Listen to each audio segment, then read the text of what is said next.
Hey there, Gavin here from UltimateReloader.com. I have been knee-deep in 224 Valkyrie for a long time now, and I feel like I'm really getting somewhere. I wanted to give you all a quick update on my load development for 224 Valkyrie. And to catch you all up, if you haven't seen it, I built two rifles here. They've both got 24-inch 1-in-7 twist benchmark barrels. For my load development, I'm using this custom Remington 700 that I put together, KRG Bravo stock, Trigger Tech special trigger, factory Remington 700 action for 223, opened up by the Benchmark guys for the 6.8 SPC case head that the 224 Valkyrie uses. Custom thread protector that I put together. I did the machining on either end and chambered the barrel. Kind of the same deal here with the AR-15. I've been working with Mid-South on the components here, Mid-South Shooting Supply. Again, a Benchmark barrel, steel 24-inch, 1-in-7 twist barrel. I'm going to answer all these questions right up front because I'm getting this from you guys a lot repetitively in the comments. And here's what I found. These rifles shoot very similarly. I was a little bit surprised. With the Nosler 70 grain RDF load that I worked up, both rifles are shooting about 0.3 MOA, including at 600 yards. You're going to want to check out that video if you haven't already seen it. And I started with the 70 RDFs because I had them on hand and I know that they shoot well.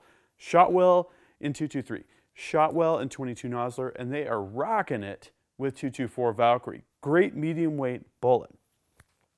But as we all know, 224 Valkyrie was really designed for heavier bullets, longer, slender, high BC bullets that are going to give you that downrange performance that is really the promise of 224 Valkyrie.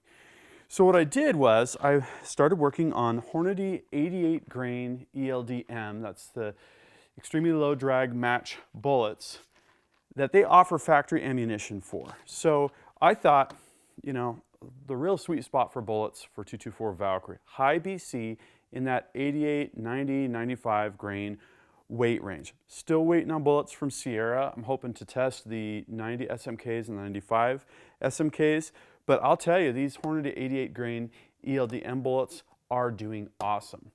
And I started with H4350 for a propellant. And what I found was I wanted to be near max because I want to push some good velocities to show that true potential of 224 Valkyrie. But I had too much compression. I was sticking bullets in seating stems, and it just kind of wasn't where I wanted to be. Talked with some guys on the 22 Valkyrie Reloading Facebook group, and it sounds like people are having good luck with Varget, Hodgdon Varget, with the Hornady 88 ELD-Ms, so I decided to give it a try myself.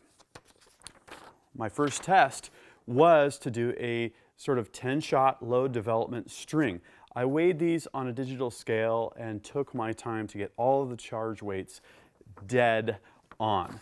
And what I did was I started and used this load data at your own risk. I started at 22 grains and I went it up to 23.8 grains, which was actually 0.2 grains over max charge.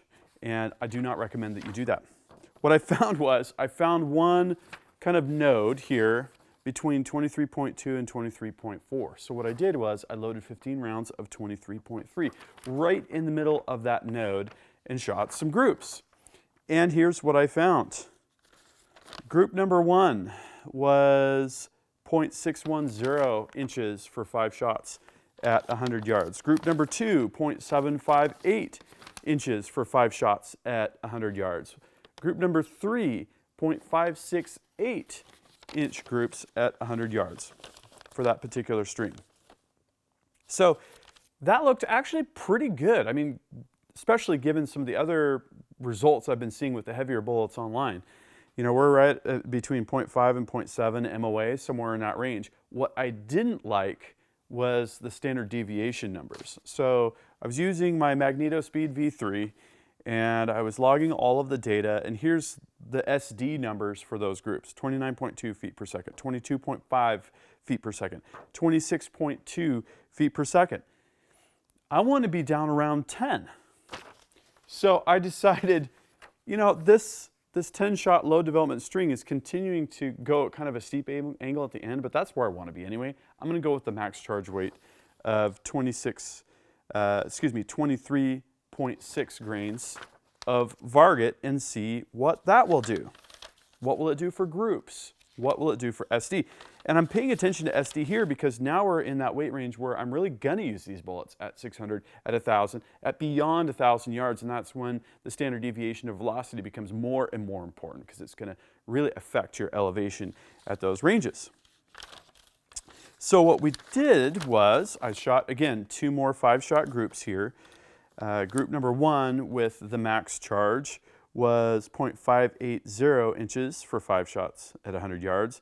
And the second group with that charge weight was 0.511 inches for 5 shots at 100 yards.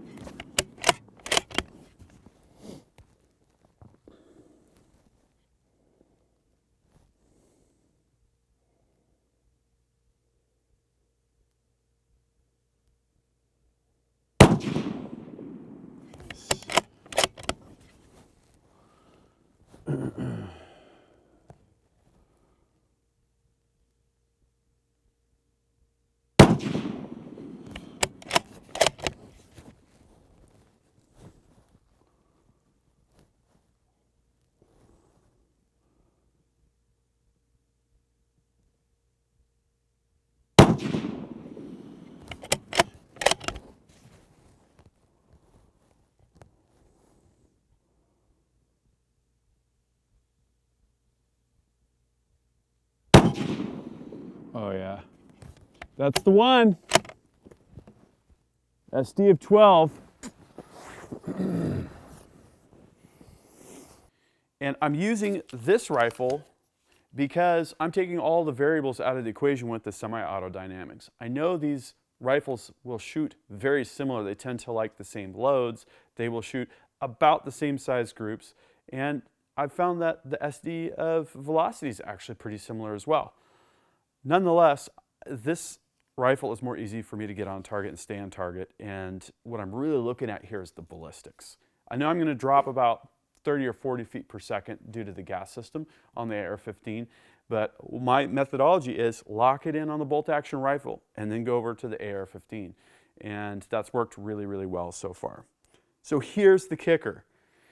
I'm getting the groups that I want. 1/2-inch groups. For these heavy bullets, I'll take that.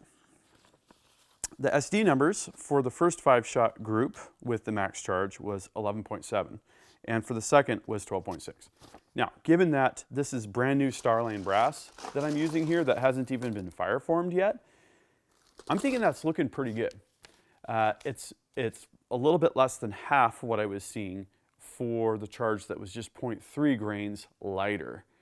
And this is really where I feel like I'm getting the results I want. I'm at about half MOA. I'm very close to single-digit SD numbers. I know that this cartridge, this particular load, is going to perform at 1,000 yards. So, yay, happy day! I'm getting some of the results that I'm really looking to get to with the heavier bullets, with the rifles that I built. This is awesome. So what's next? So I'm going to take these rifles to 600 and confirm my dope with this particular load, because between 100 yards and 600 yards, inevitably, you know, you're going to need a little bit of correction. And with that little bit of correction at 600 yards, I'll know exactly where I need to be at 1,000 yards. And if you've been watching Facebook and if you've been listening to the stuff I've been talking about, I just finished my on-premise 1,000-yard range. This is really getting real now. I am totally pumped about this.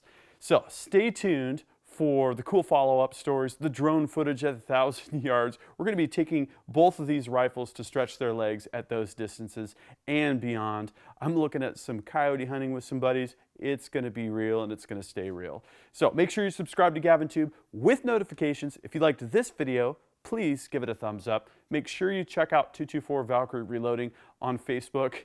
And until next time, happy shooting and happy reloading.